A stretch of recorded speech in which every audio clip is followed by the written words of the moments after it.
அன்பு நேயர்களே வணக்கம். நாளைய தினம் மார்கழி மாதத்தினுடைய நிறைவு நாள், திருப்பாவை சாற்றுமறை நாள் அப்படி என்று சொல்லுவார்கள். அதை விட முக்கியம், நாளைக்கு சிதம்பரத்தில் ஆருத்ரா தரிசனம், போகி பண்டிகை நாள், எல்லாமே ஒன்றா இணைஞ்சி வருது. மார்கழி மாதத்தினுடைய நிறைவு நாள் போகி பண்டிகை நாள், சிதம்பரம் நடராஜர் கோயிலிலே ஆருத்ரா தரிசனம் நடைபெறுகின்ற நாள்.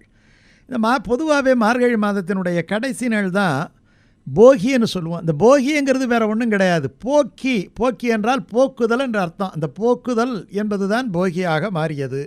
என்னென்ன போக்கணும்? நமக்கு எத்தனையோ கஷ்டங்கள் இருந்திருக்கும். இப்போ தை பிறந்தால் வழி பிறக்கும் இல்லையா, அடுத்த நாள் நமக்கு தை மாதம் பிறக்கிறது.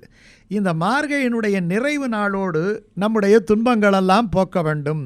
நம்மிடத்தில் பழைய பொருள்கள், பழைய எண்ணங்கள், பழைய அழுக்குகள் எல்லாம் நீங்க வேண்டும். மனதிலே இருக்கக்கூடிய ஆற்றாமையை போக்க வேண்டும். உத்தியோகம் கிடைக்காமல் இருக்கும், கல்யாணம் ஆகாமல் இருக்கும், அதனால தான் தை பிறந்தால் வழி பிறக்கும் அப்படி என்று சொன்னார்கள். எந்த தடைகளும் நீங்க வேண்டும், எந்த தடைகளும் போக வேண்டும். பழைய துன்பங்கள் எதுவுமே இருக்கக்கூடாது. அதனால தான் இந்த பண்டிகைக்கு போகி பண்டிகை அப்படின்ட்டு பேர். இந்த போகி பண்டிகை என்பது கடைசி நாள். முன்னாடியெல்லாம் என்ன பண்ணுவாங்கன்னா, வீடுகளை எல்லாம் தூய்மைப்படுத்துவாங்க. அன்றைக்கி நிலைப்பொங்கல் அப்படின்ட்டு ஒன்று வைப்பாங்க. அந்த மார்கழி மாதத்தினுடைய கடைசி நாளாகிய போகி பண்டிகை எல்லாரும் கொண்டாடுறோம். பல ஆலயங்களிலே அன்னைக்கு பார்த்திங்கன்னா திருப்பாவை சாற்றுமுறை நடத்தி ஆண்டாள் திருக்கல்யாணமும் நடக்கும். ரொம்ப முக்கியம். பல கோயில்களிலே நாளைக்கு சாயங்காலம் கட்டாயமாக ஆண்டாள் திருக்கல்யாணம் நடக்கும். அந்த ஆண்டாள் திருக்கல்யாணத்திலே நீங்கள் கலந்து கொள்ள வேண்டும். அப்படிப்பட்ட உத்தமமான நாள் இந்த போகி பண்டிகை நாள்.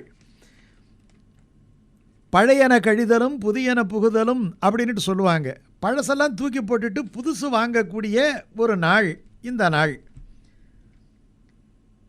நம்முடைய வீடுகளை தூய்மையாக்குதல், தேவையற்ற பொருள்களை போகியோ போகி அப்படின்னு சொல்லி நெருப்பில் போட்டு எரித்தல், இதெல்லாம் நாளைக்கு அவசியம் செய்ய வேண்டிய விஷயம்.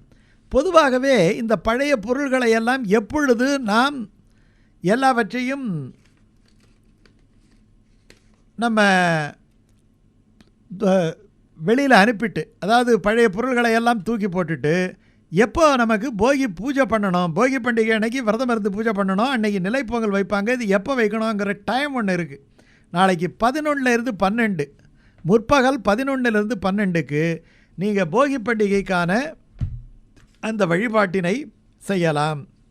போகியில் என்ன பண்ணணும், இது ரொம்ப முக்கியம் இல்லையா?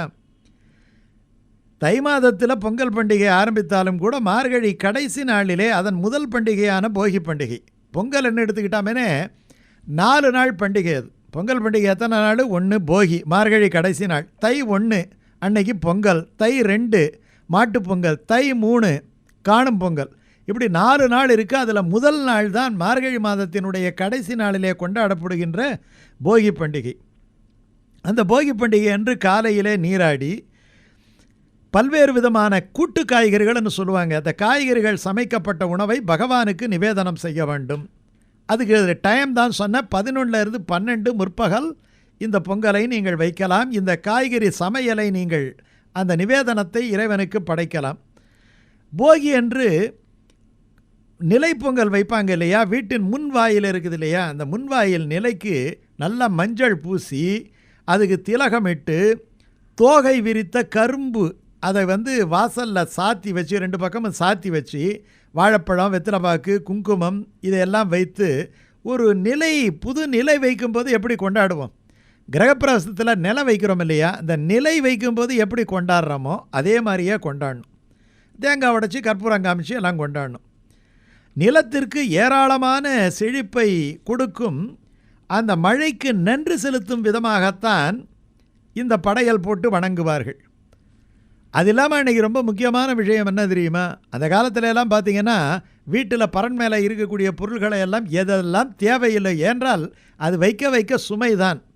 அந்த பொருள்களை எல்லாம் எடுத்து எல்லாத்தையும் எதெல்லாம் எரிக்க வேண்டுமோ அவற்றையெல்லாம் எரித்து, எதையெல்லாம் நம்ம வேறு விதத்தில் நம்ம டிஸ்போஸ் பண்ணுமோ அப்படியெல்லாம் டிஸ்போஸ் பண்ணி வீட்டை கச்சிதமாக தூய்மையாக்க வேண்டும். அந்த காலத்தில் வீட்டுக்கு வெள்ளை அடித்து காவி பட்டை அடிப்பாங்க. இப்போ அந்த காலம் மாறி போச்சு.